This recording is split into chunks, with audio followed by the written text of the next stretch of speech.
is the process we're in right now. So if you see us here at the Adelphi on press night, you're going to see a serious shift and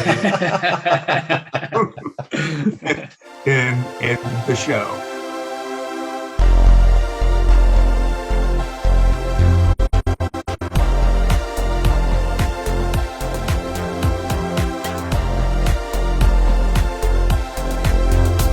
So what's up, guys?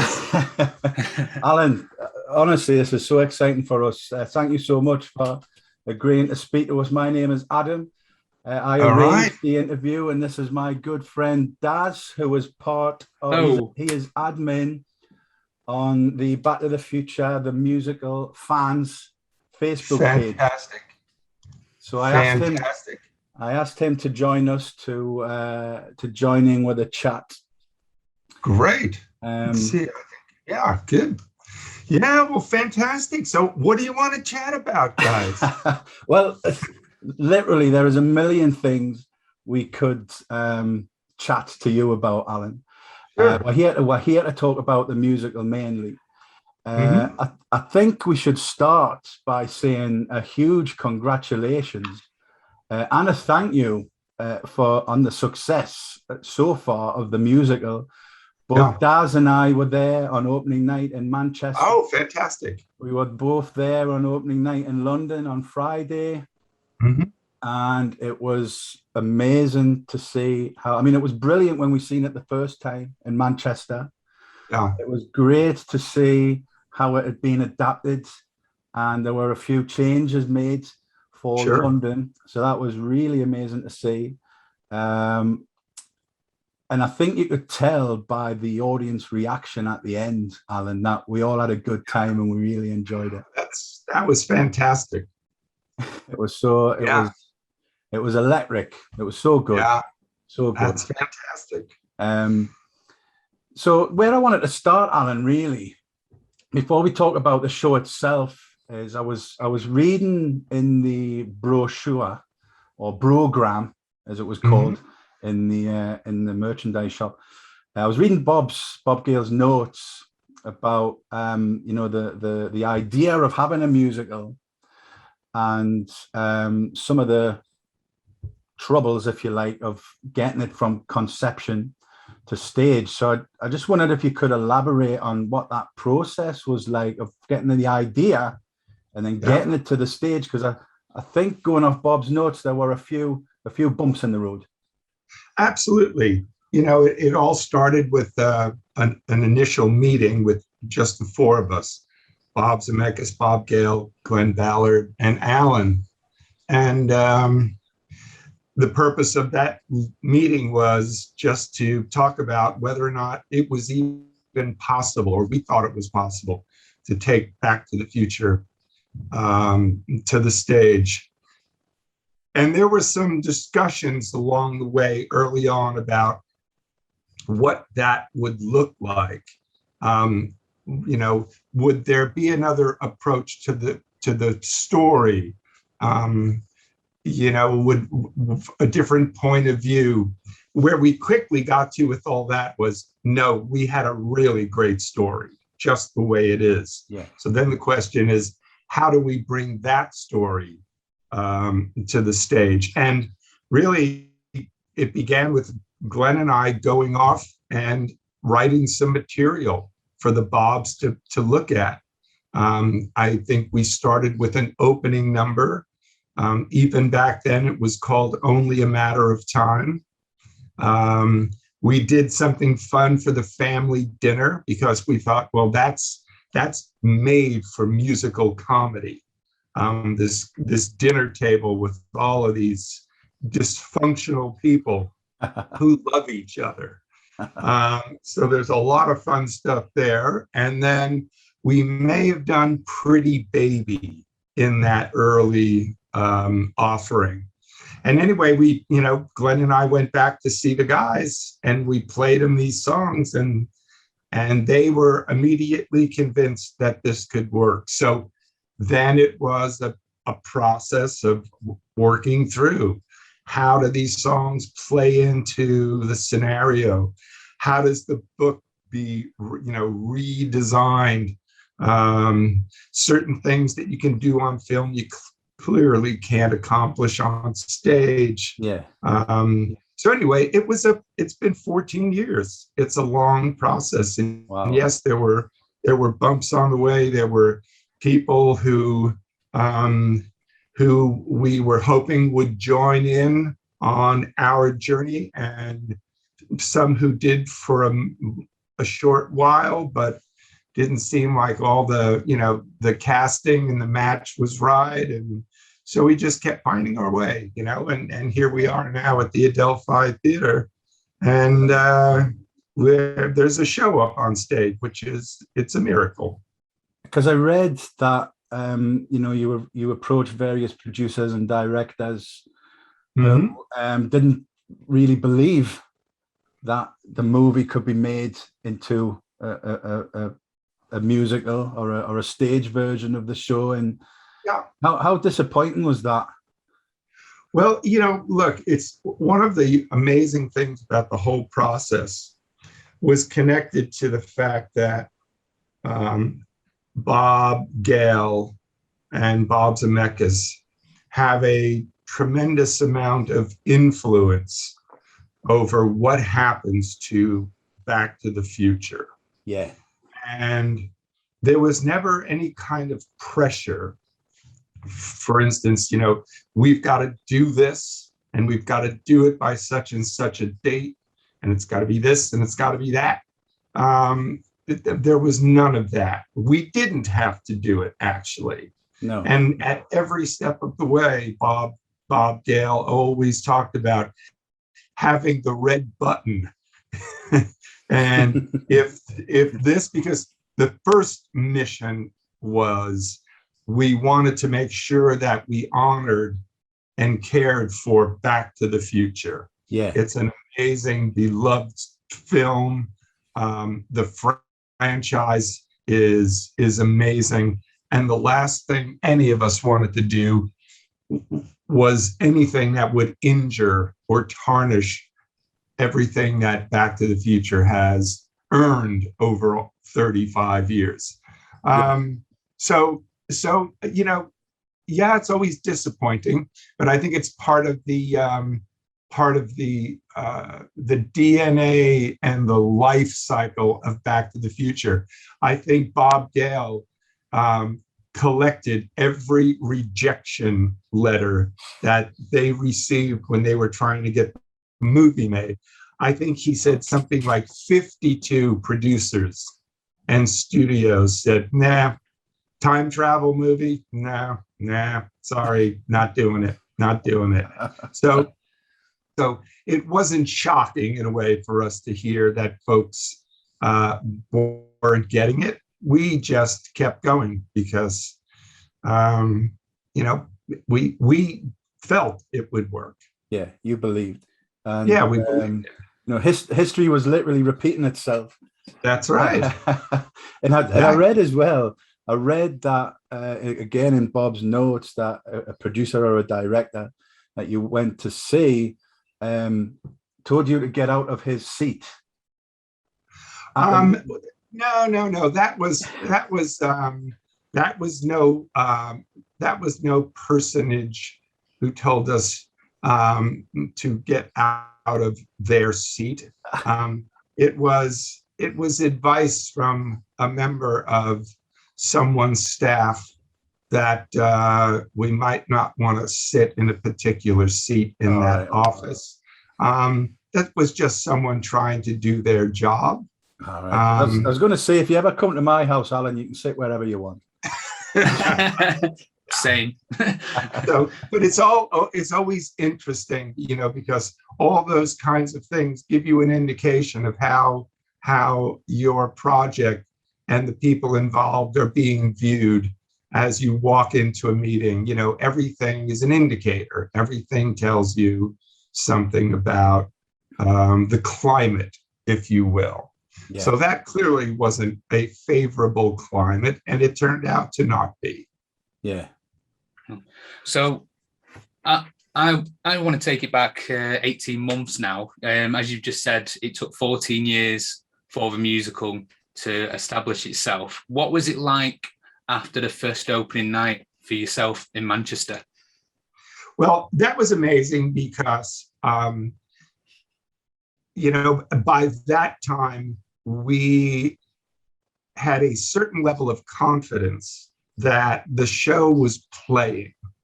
And that's one of the things you look for, whether it's on stage or with film.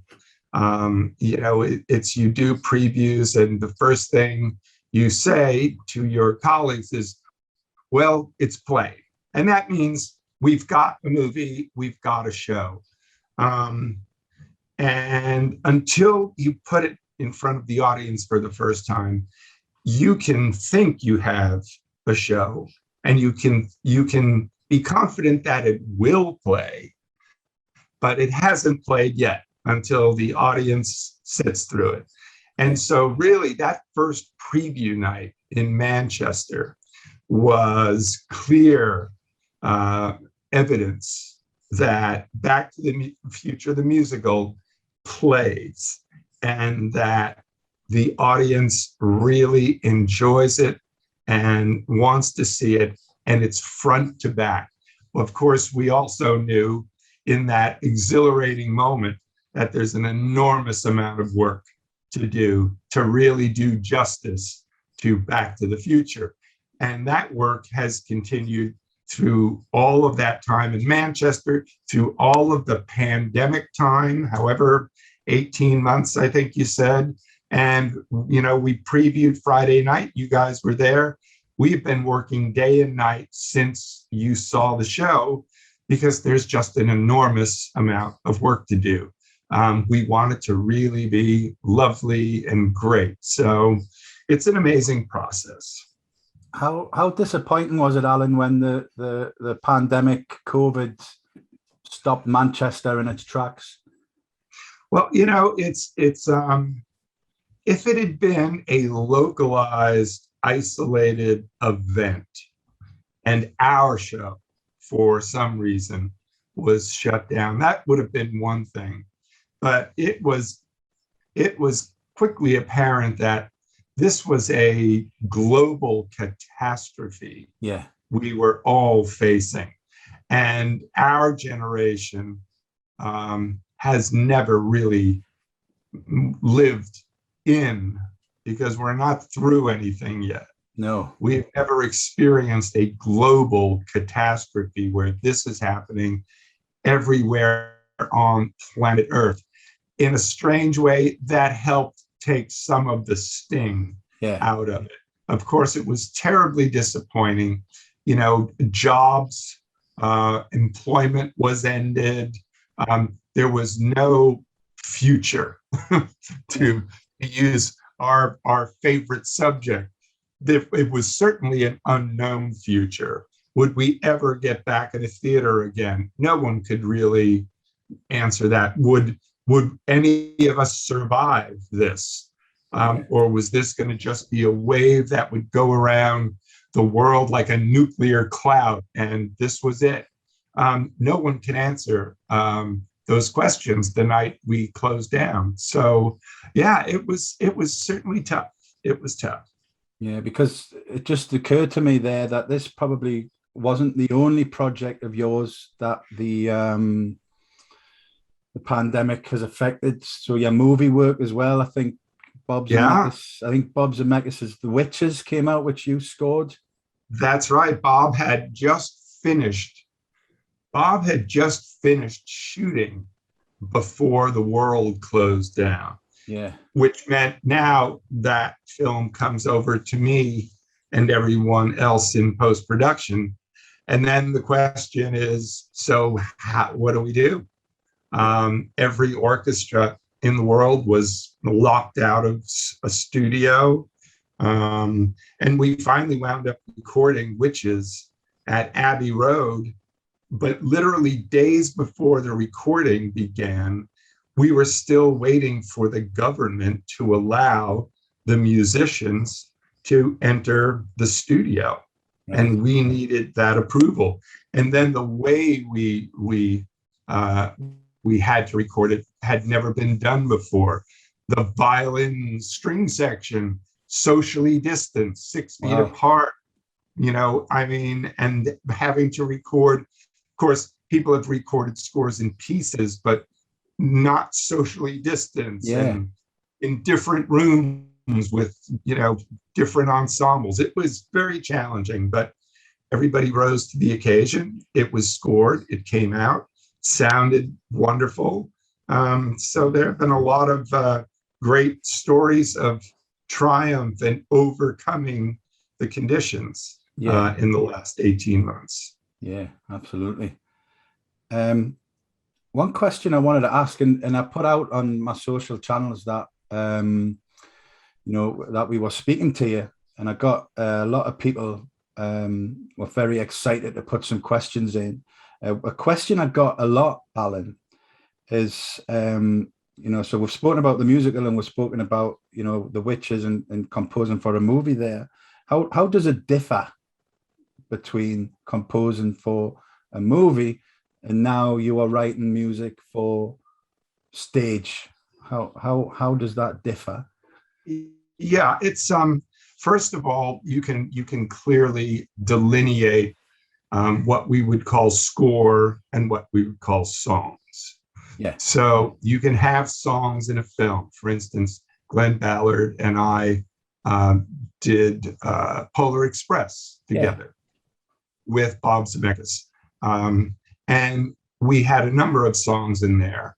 And when we did, it was like doing a musical. Yeah. When Tom Hanks does Hot Chocolate and Polar Express, it's choreography, all singing, all dancing.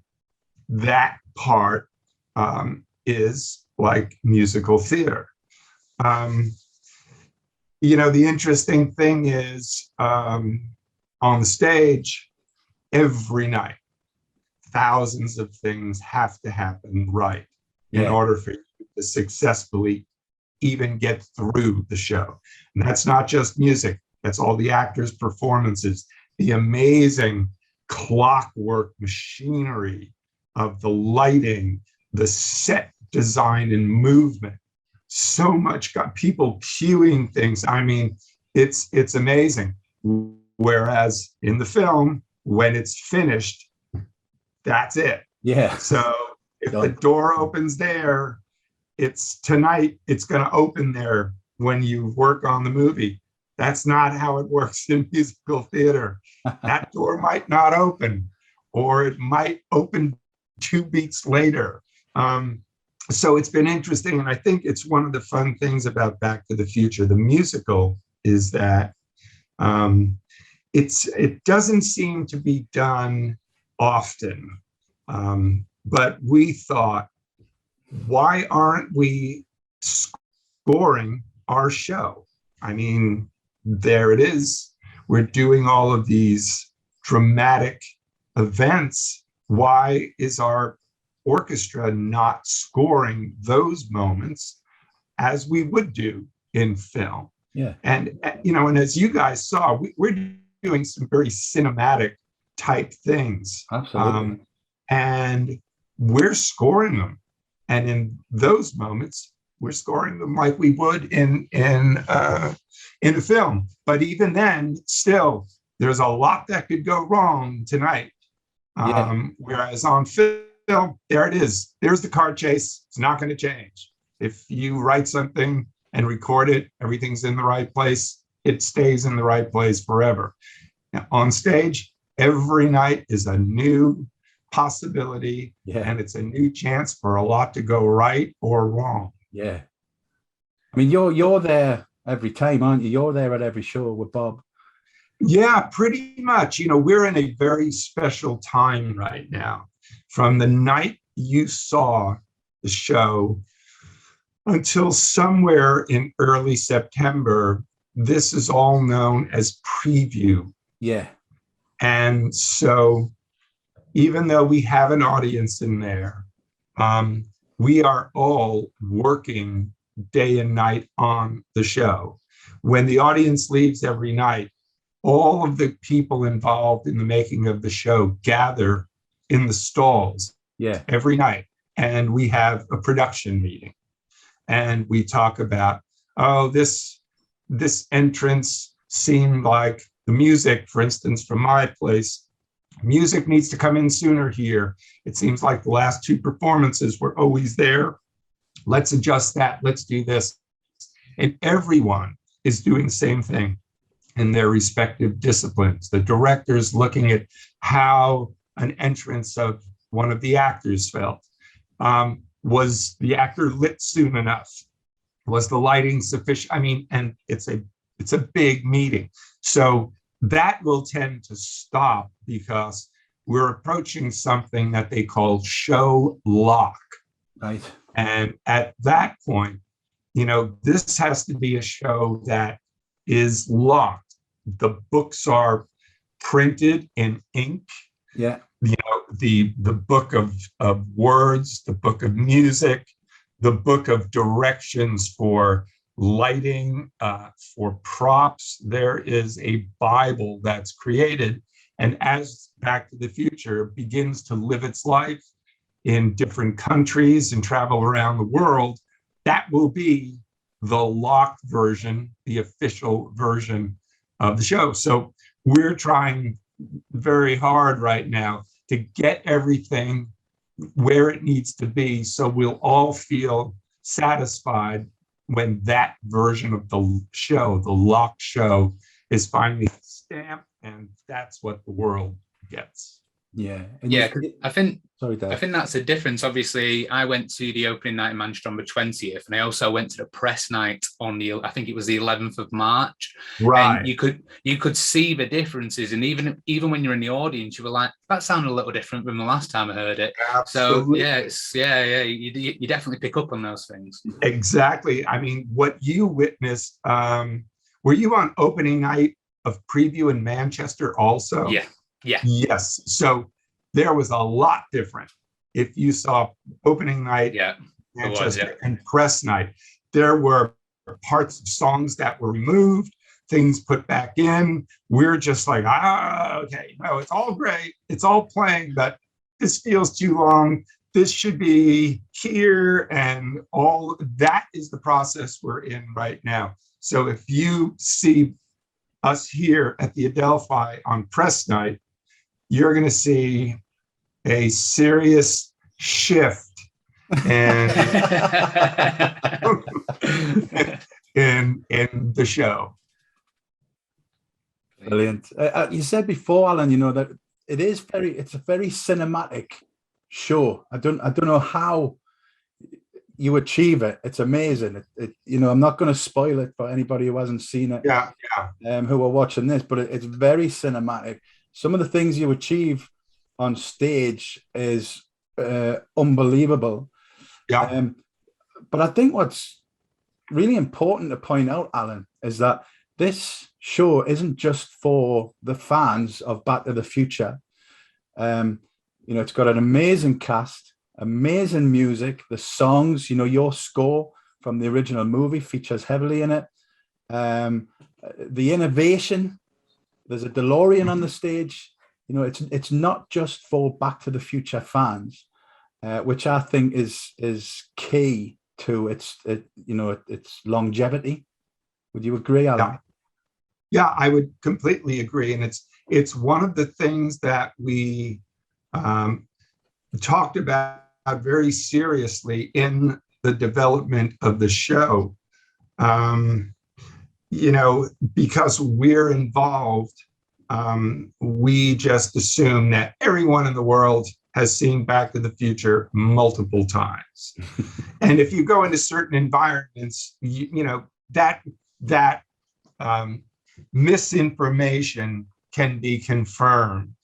After Back to the Future came out, I was invited to a university to talk to the students, and they could literally sing the score and recite all of the dialogue for the movie. I said, how many people have seen the movie? Everybody raised their hand. I said, how many have seen it 2 times? Everybody raised their hand. I got to about 4 times, and then there were people who hadn't seen it 4 times. Now, in contrast to that, I went to Savannah, Georgia.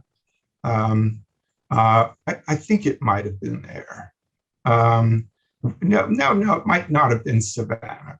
It was one of our concerts, Back to the Future in concert, where we show the film with the entire orchestra on stage live. I saw it in Edinburgh, Alan. Yeah, and it blew me away. I was weeping.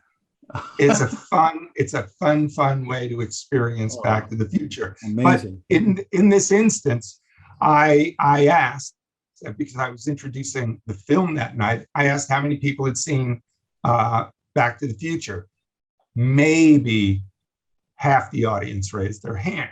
Right. So a lot of people haven't seen it. So to get back to the beginning here, we seriously considered how much to rely on having had to have seen the film in order to enjoy the show.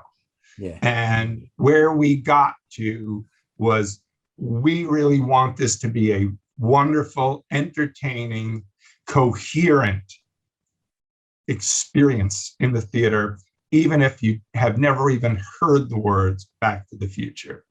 And I'm hoping that we've achieved that to some degree, that you can go, it doesn't matter that you didn't see the film. You can go and you'll get all the jokes, you'll enjoy all the music and performances. And I'm hoping that's what we've put up on the stage. Well, I would say, mission achieved, I think there. Great, that's 100%, because I think you're also going to get the people who really aren't into musical theatre. Right. And as soon as they see one of their cult favourite films, they might go, I might take someone along with me to go and watch that, because I'm quite interested in it. And then they're going to be converted straight away. Exactly. So, yeah, exactly. And that is really, that was very important to us, to have the show speak to everyone of all ages. It's amazing how many people walk up to me with their children in hand, and I'm talking 5-year-olds, and they say, it's Johnny's favorite film. He watches it every Saturday. Yeah. And we just love that Back to the Future is still finding new audience every year. It's amazing. On Friday night, Alan, when the show had finished and I was coming out, there was young children there. Yeah. Probably about 6-7-year-old, and they were hyper. They absolutely loved it. Yeah. And that's I love that. I love that. The new generation. We're handing over. That's a big reason why I do the podcast.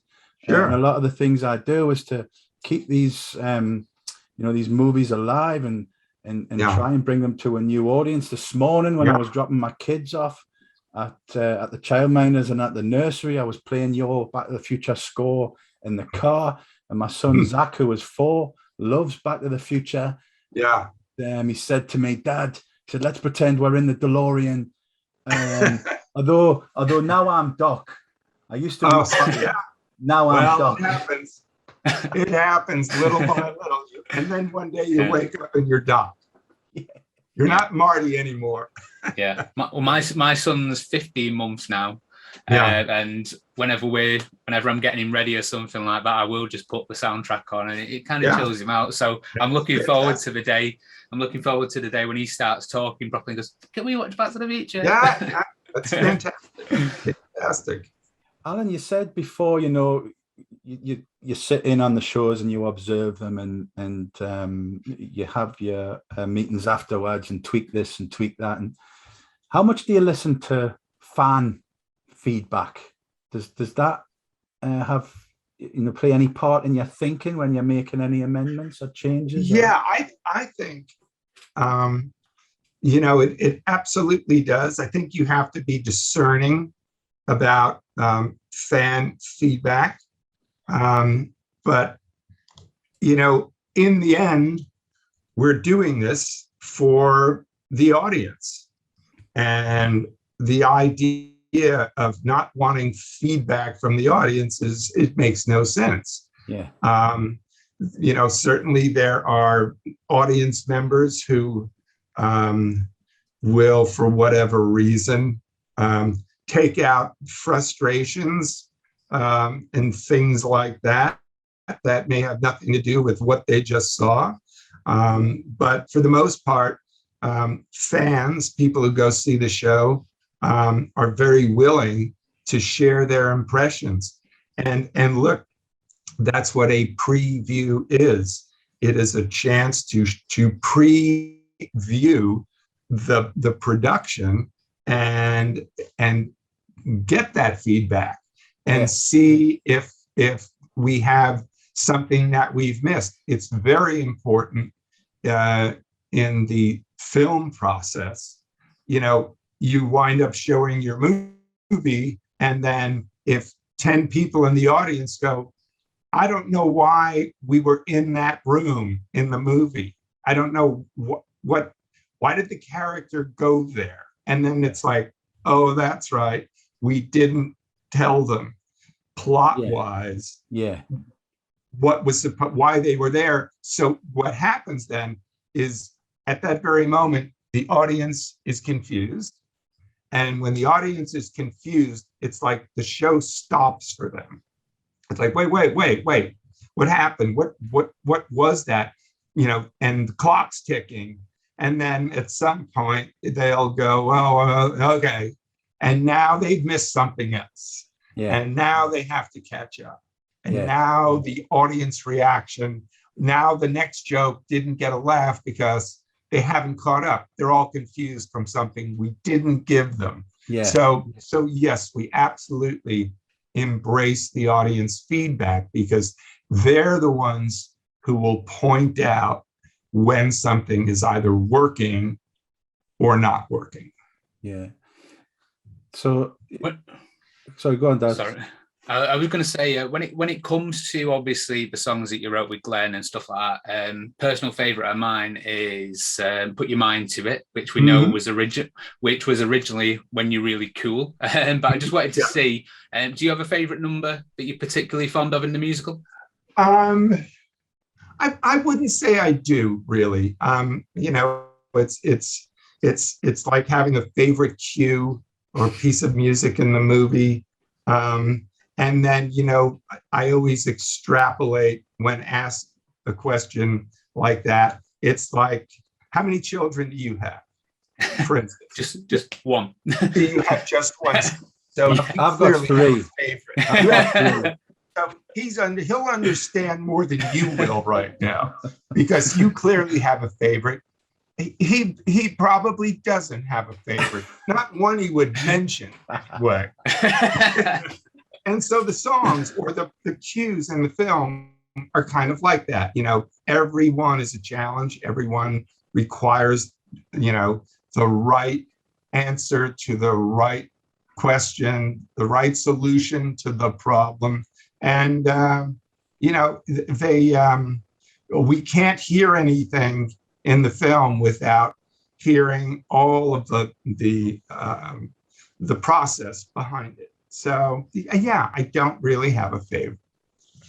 And, of course, the music is wonderful. The elements of your wonderful score that are used in the show, I get the hairs on the back of my neck stand up just talking about it. It's all great, but it wouldn't be what it is without the amazing cast. Yeah. In the show. Sensational. Yeah. Absolutely wonderful. Ollie and Roger have such an amazing chemistry as the two leads, as Marty and Doc. Yeah. You must be really pleased with the cast. We are more than pleased. It was one of the terrifying aspects of even beginning to put Back to the Future together for the stage. We didn't know early on if it was even possible for anyone, an audience, to accept anyone other than Michael J. Fox as Marty McFly. We didn't know if it was even possible for anyone to accept anyone other than Chris Lloyd as the Doc. And you see our cast, Roger, Ollie, Rosie, and you, amongst many others. It's unbelievable how they capture the essence of those characters. And it also shows you the power of those characters, that the audience immediately gets Doc and gets Marty. And it's interesting, all four of the people I mentioned have an entrance. And I always marvel at this because I'm always waiting for the audience to figure it out and see the entrance. Hugh has his entrance in the family in the house. Doc has his very special entrance. Marty's, right away. Rosie, family dinner. I'm always interested to wait because every night there's that moment when the audience is going, can they really do it? Is this really going to be George? Because I know George. He's been my friend for 35 years. And how could anyone do that? And literally the first words out of Hugh's mouth usually get an amazing round of applause from the audience. And what that applause is, I think, is, oh my God, George is here. We're okay. Absolutely. Feel that about all of these principal characters. Oh my God, it's Doc. We're okay. It's Marty. It's Lorraine. We're okay. So I think that's been amazing for us to see these performers, channel these characters to the degree they're able to channel them. And what's great is it's not really, not trying to mimic them. They're not trying to impersonate them. Right. They're making the role their own, which is really wonderful to see. It's unbelievable. It's the only way it could be. Because of course we've had a chat with Aidan Cutler before he plays Biff, and he was told, he said, you are not playing Tom Wilson as Biff, you are playing Biff as your own, and everyone makes it their own. It's spectacular. And Aidan has just again, the first time we saw Aidan in the role, it's like, wow, there's Biff. We're okay. 100%. He has brought so much to the show. I mean, they delight in seeing him. And he's amazing in his singing and movement abilities. And he's the perfect measure of bully and goofball. He's believable, but not so much that you feel you're in a different movie. It's the perfect, definitely. 100%. Nails it. So press night for London, Alan, is the 13th of September. Right. Is the plan to have it locked by then? Yes, I believe the plan is to have it locked by then. Okay. And again, we'll have to see. I don't think anyone's printing up these books of the final version of the show on the morning of the 14th. So there might still be a possibility for something. But generally, we really want all of these kinds of creative and mechanical questions worked out by then. And then Glenn and I are off the morning of the 14th recording the cast album. And we'll be at that for 3 solid weeks.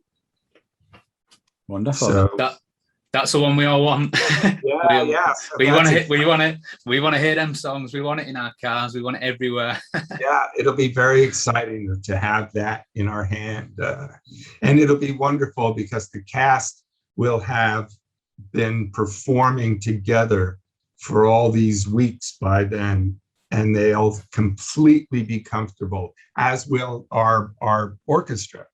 Everyone will be completely comfortable. All the bugs hopefully will be worked out so we can just go to work and get great performances for the cast. That's the thing I see people comment about the most. When will we get the album? Yeah. When can we stream it? When can we listen to it in the car? When can I put it on my phone? Yeah. People are really I believe excited for it. production has a prospective date, available date. I don't know what it is at the moment, but I certainly know when we start recording, that's my big deadline, and Glenn's at the moment is and Nick Finlau, who's our just amazing arranger, who's helped us, to make all this happen. So we've all got a big due date, the day we have to hand our paper in, and there's lots to do. I think it's because the songs are that good. You literally leave the theatre singing your favourite one. Like you'll see people bobbing. Like I do it with Put Your Mind to It all the time, even when I'm putting me washing out and things like that.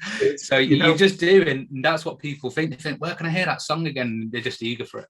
Yeah. Well, it's coming as quickly as we can do it, and that's very exciting for us to have that. It will be in the lobby of the theater as quickly as we can get it there. Brilliant. Yeah. So once you've done that, Alan, once that's done and dusted, what's next for you? Well, then I head back. Have a rest. Do you get some time? No.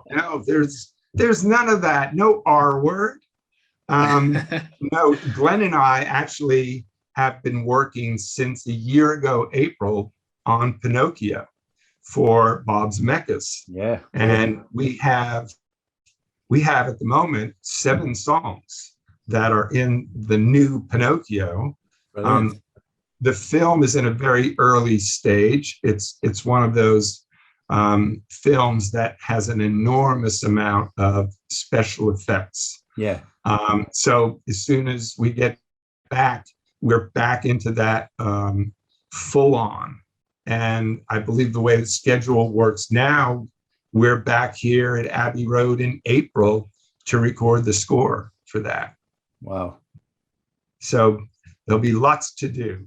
Busy. You're a busy guy. Busy man. Yeah, but busy man. It's great. Yeah, it's great. It'd be worse if you weren't busy. We always dreamed of. Yeah. Alan, I couldn't let you go without mentioning some of the other scores that you've done for movies, which I grew up with, and essentially the soundtrack to my childhood and growing up. So movies like Romancing the Stone, I think, is a wonderful score. Absolutely amazing. I love obviously Back to the Future, but more recently, the biggest movie released to date, Avengers Endgame. I went to see Avengers Endgame twice in 24 hours, largely due to your score. Wow, it's amazing. Portals from Endgame is some of the best. It's the best marriage of music and movie that I've seen for a long, long time. Absolutely incredible. And I was wondering, to myself, when I was I was in the shower this morning, I was thinking, I wonder if there's ever a time when you're conducting the score for a movie and you think to yourself, people are going to love that. The audience is going to love that. And I was thinking, surely Portals is one such instance if you do ever do that. It's interesting when you work on a film like that. That was the culmination of 21 or 22 years of development of characters, and development of relationships between fans and characters. So we you know, that's a double-edged sword by the time you get to Endgame. We know that the history, the Marvel Cinematic Universe is bringing all of this goodwill and all of this backstory. And, you know, first thing we have to do is try not to hurt anything here. Yeah. And try not to, you know, try to at least attempt to live up to the expectations, which are kind of over the top. And so, you know, for us in the studio or witnessing all of that, it was very emotional because we're seeing kind of the coming together of the movie. Yeah. Because music is, you know, one of the last things that happen. And we're seeing the score play for the first time, but then we're seeing the entrance of all of the history of Marvel. Yeah. And, you know, so at that point, and this is really the only way I think anybody can do this, at that point, we're fans. Yeah. Pure and simple. We're like, ha, ha, ha, you know? So if we couldn't feel that, we couldn't do our jobs. So we are, all of us, you know, writers, musicians, composer, director, we are the ultimate fanboys and girls. Yeah. And we have to somehow have faith in the fact that if we're a good fanboy and fangirl and we think this is a good idea, some of the other fanboys and fangirls are going to think it's a good idea. And so it's that kind of guides us. And clearly the first time we all heard Portals revealed with those images, wow.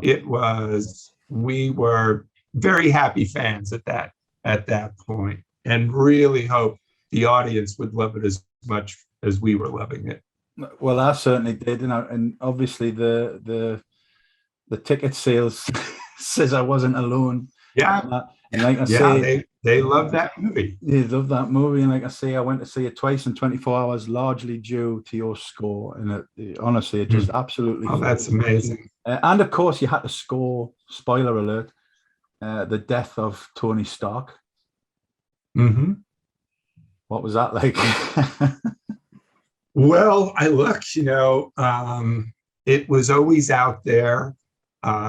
It's one of the last things I faced in writing the score for the film. Interestingly enough, there were two parts to that.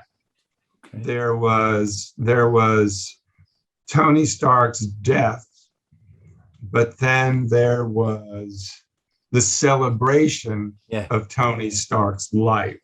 Yeah, which was probably even more emotional than his death, as that very often is in real life. Yeah. And, you know, it's one of those things that I avoided as long as I could. But at some point, it's the end of the movie. Now you got to go do that. And I think, you know, hopefully we found a good way to play all that, so the audience could really enjoy is really not the right word. So the audience could participate in a respectful way in all this, because, you know, for the fans who had been Marvel fans for years and years, and for the fans from the first time they saw Iron Man, this was a loss for them, a real profound loss to a fan, and you know, so in Endgame we all got to go through the process of processing our loss, and it was, I think it turned out to be a powerful piece of cinema there. Oh, you nailed it. Absolutely nailed it. Yeah. Incredible. Good. Yeah. Really, really incredible. Listen, Definitely. Alan, I know you're a super busy guy. Genuinely, thank you so much for taking the time out Thank you. to talk to us. As soon as I hang up on this, I'm going to go and put a big tick on one of my bucket Okay. bucket list items. It's been an absolute pleasure, but I'm going to be a little bit cheeky here, Alan. Okay. There's a Please. piano right next to you. There's a what? A piano or a keyboard. Uh-oh. This is all I'm going to do because this is a spoiler, okay? Okay.